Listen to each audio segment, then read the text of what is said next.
د یوټیوب لخوا د یوټیوبرانو لپاره نوې زیری او ستاسې 4000 ساعته واچ ټایم ته ضرورت نه لرئ.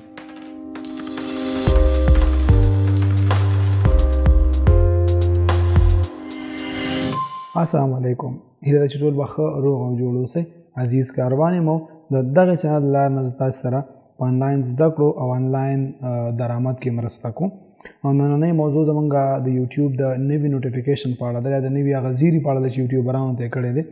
او هغه زیری دا ده چې د دې نه وروسته به تاسې بغیر له دې نه چې 4000 غنټې واچ ټایم یا 4000 ساعته واچ ټایم واخلئ وکولی شئ خپل چینل مانیټایز کړئ. او هغه څنګه د څه مودې نه چې یوټیوب د نوي زیري په اړه باندې خبر خپور کړی نو پاکستاني او انډین یوټیوبرز چې تاسې پوهېږئ په ټوټوریالز کې نن سبا هغوی په ټاپ کې دي ټولې ټوټوریال هم هغوی جوړوي د دې ریجن دپاره.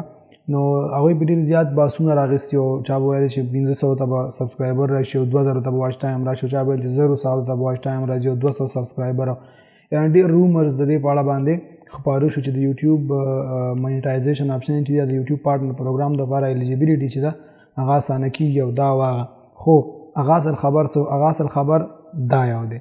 تاسې په غور وګورئ په دې کې تاسو ته لیکلي دي چې د یوټیوب د مانیټایزیشن ایلیجیبیلیټي لپاره کوم شرایط چې دي هغه 1000 سبسکرایبر 4000 ساعته واچ ټایم او اوس پکې دا نوی آپشن 10 میلیونه ویوز هغه هم په لاست 90 ډیز کې یعنې تاسې باید په 90 ورځو کې 10 میلیونه ویوز په شارټس باندې واخلئ. شارټس ویډیوګانې تاسو ته پته راغله ویډیوګانې دي په یوټیوب کې کومې چې د فیسبوک د ریلز په شان دي یا د ټیک ټاک د ویډیوګانو په شان دي پورټریټ موډ کې اپلوډ کېږي لینډسکیپ اپلوډ کولی شي خو هغه اصل کې 1 منټ یو د هغې نیوز فیډ چې دی پورټریټ دی. نو هغه ویډیوګانو باندې تاسې باید په 90 ورځو کې 10 میلیونه ویوز واخلئ. نو که چېرې تاسې په 90 ورځو کې 10 میلیونه ویوز واخلئ نو تاسو ته د منیټایزیشن آپشن فایل کېږي یا تاسې بیا کولی شئ چې منیټایزیشن لپاره اپلای وکړئ او خپل چینل منیټایز کړئ. نو دا یو نوی شرط د منیټایزیشن لپاره کوم چې په 2023 کې لاګو کېږي او د هغه نه وروسته خلک کولی شي چې په 10 میلیونه ویوز هم خپل چینل مانیټایز کړي. د دې نه مخکې هم کوم چې شارټس فنډ و هغې چینلونو ته هم ورکړل کېدو چې د هغه چینل مانیټایز ونه اوسي. خو د هغې نه وروسته چې کله تاسو شارټ فنډ څه د هغه درشي بونس درشي نو هغه نه وروسته بیا ته مجبوره وي چې مانیټایزیشن د هغه برابر کړي هغه ټول شرایط برابر کړي یعنې هغه فارم فل کړي هغه ایګري کړي ایډسنس جوړ کړي هغه اپروف کړي اکاونټ ورکړي نو به تا بونس پیسې واخیستلی شي.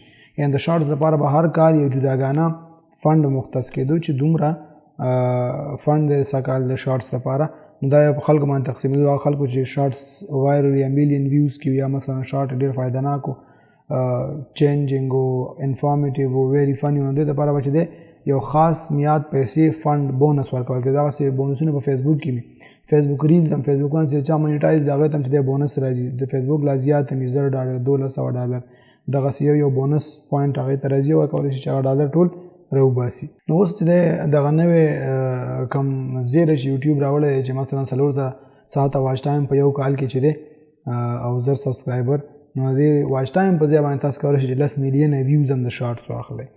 نو دا هم یو ښه آپشن دی. د دې تر څنګ به په 2023 کال کې یوټیوب هغه چینلونو ته چې هیڅ مانیټایز نه وي هغې ته به بیا هم د 3 نور آپشنې دي ممبرشپ دی سوپر چیټ دی مرچنډایز دی او دغه آپشنې به چې دی هغو خلکو ته چې چینل مانیټایز نه وي هغوی ته به هم فعاله وي او کولی به شي چې د دې لارې نه پیسې لاسته راوړي. نو دا هم د نن ورځې ښه خبر و چې تاسو ته مې در ورسولو او هیله ده چې دا به تاسو ته ګټور تمام شوی. زه ستاسو سره تل د دغه لار نه په خدمت کې دغه چینل نه فیسبوک باندې زما د عزیز زهاره په نوم باندې پیج دی هلته هم کولی شئ لایک کړئ. خو که بیا هم ستاسې ستونزه داسې ستونزه وي چې هغه نه د یوټیوب او نه د فیسبوک دواړو لارې نه حل کېږي او تاسو غواړئ زما سره خبرې وکړئ زما شمیره په ډسکرپشن کې وي خو نن درته په سکرین باندې هم د خپل بزنس واتساپ شمیره لیکم. تاسو کولی شئ چې زما سره په دې شمیره باندې اړیکه ونیسئ خپله ستونزه زما سره شریکه کړئ. ښایي ستاسو د ستونزې حل ما سره وڅې زه تاسو سره ستاسو د ستونزې په حل کولو کې مرسته وکړی شم. نو تر بلې ویډیو پورې مو په لوی الله سپارم. د خدای په امان.